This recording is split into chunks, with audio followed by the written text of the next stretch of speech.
What do you do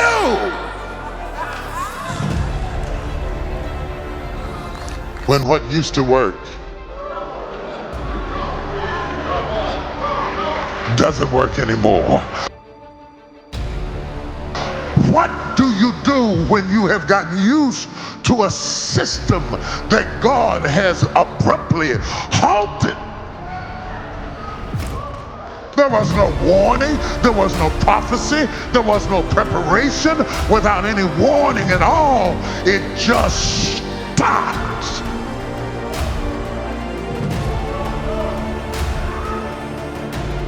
And some of us think that we have lost the favor of God because what used to work isn't working anymore. And the manna ceased, and Moses died, and they cried at the bottom of the mountain because everything that they had become accustomed to had been disrupted. I want to preach to somebody in this room that everything that you were accustomed to has been disrupted.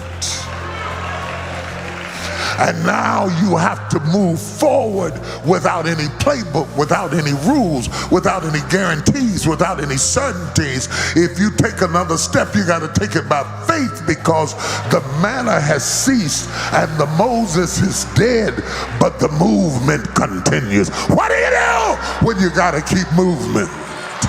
You got to keep movement, but Moses is dead. You got to keep movement, but the manna has ceased. And Joshua, almost as if it were a footnote at the bottom of an elaborate literary work, says, prepare your victuals. This is a revolutionary idea to people who only had to gather their food. Now God says, I won't make it happen anymore without you. I will require your investment in your provision. You have gone as far as you can go off of my charity. Our next meal is going to require your involvement. I am taking you from being dependent to being interdependent. I'm weaning you from easy. Books on how it works. I know you wrote 12 Steps to a Blessing in a Dry Place. I know you wrote all kinds of books about water coming out of rocks. I know you wrote books about me lifting up serpents in the wilderness. I know you wrote a lot of books about a lot of stuff. But I'm changing the playbook. And I don't know who I'm preaching to today, but the Lord sent me here to tell you He has changed the playbook. What used to work will not work right now. He told me to tell you what brought you here will not take you there. The systems, the structures, there's going to be a massive paradigm shift. And if you don't have liquidity, and if you don't have dexterity, and if you don't have pliability, and if you don't have intellectuality, you will not be able to evolve into the next dimension, because the manna has ceased and the Moses is dead and the movement continues. And right nestled, cradled in this beautiful text is the command to prepare your victuals. Prep time. Look at your neighbor and say, I'm in prep time. Acting funny, I'm in prep time. I'm not ignoring your phone calls. I'm in prep time. I'm not disregarding our relationship. I'm in prep time. I haven't got the big head. I'm in prep time. I'm not arrogant. I'm in prep time. I know I seem distracted and I don't seem like the person I used to be, but I'm the same person, but I'm in a different place. I'm in prep time. I'm getting ready for something, and more is required of me in this season than what was required of me in my last season. In my last season, we could play around, we could fool around, we could mess around, we could date around, but I got to break up with you in this season because I'm in prep time. In my last season, we could breathe on the phone for an hour and a half, but in this season, in order to get where I gotta go, I'm in prep time. And yes, I still appreciate everything that you used to be, but I recognize your manna has ceased. You are not the source of my sustenance. You are no longer the place where I eat, and I love you and I appreciate you, but I can't be on the phone for hours and hours talking about people because I'm in prep time. People who can spend hours on the phone talking about people aren't going anywhere, and I can't afford to spend another year talking about what other people are doing while I'm not doing anything at all. I'm in prep, and I'm wondering if there's anybody in this room, in this place. I'm wondering if there's anybody streaming online who's in prep time. You're chopping up stuff and dicing stuff and preparing stuff and wrapping it. It ain't happened yet, but you're in prep time. The door hasn't opened yet, but you're in prep time. The way hasn't been made yet, but you're in prep time. If I am preaching to the right people, set it on my faith because I'm prepping for something that hadn't even happened yet. I haven't mixed it together. It hadn't come together. I haven't placed it in the oven. I didn't put it in the crock pot. I haven't put it on the smoker yet, but I'm in prep time. I'm laying it out. I'm getting it ready. I'm bringing structure to what I believe.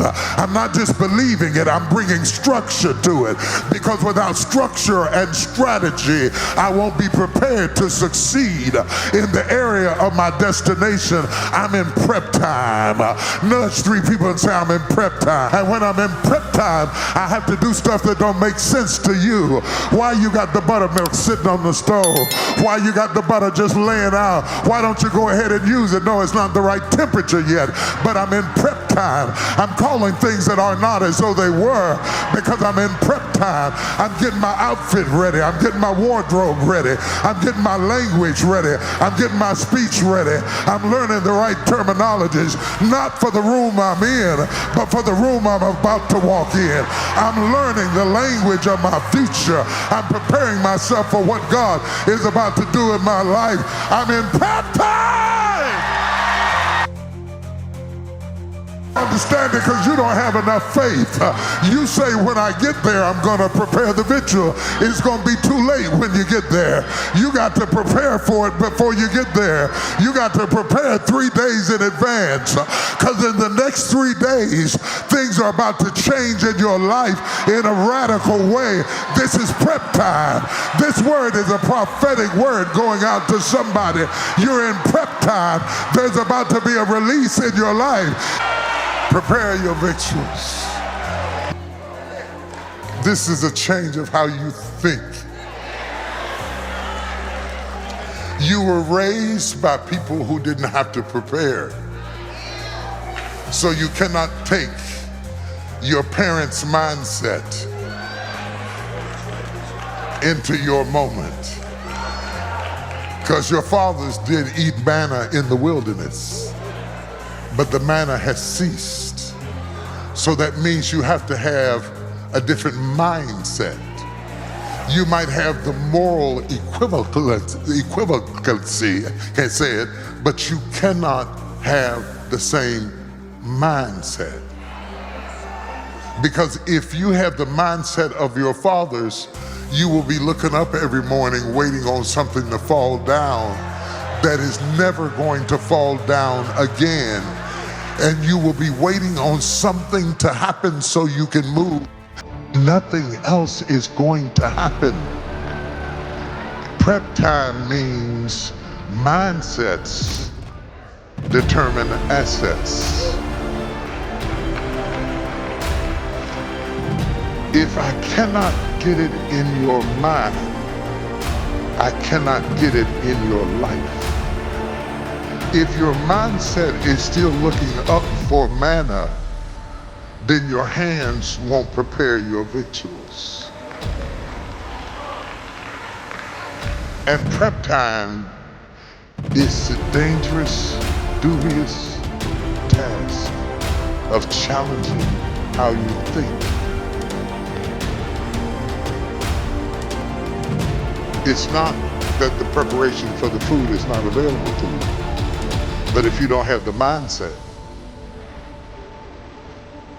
you won't have the asset.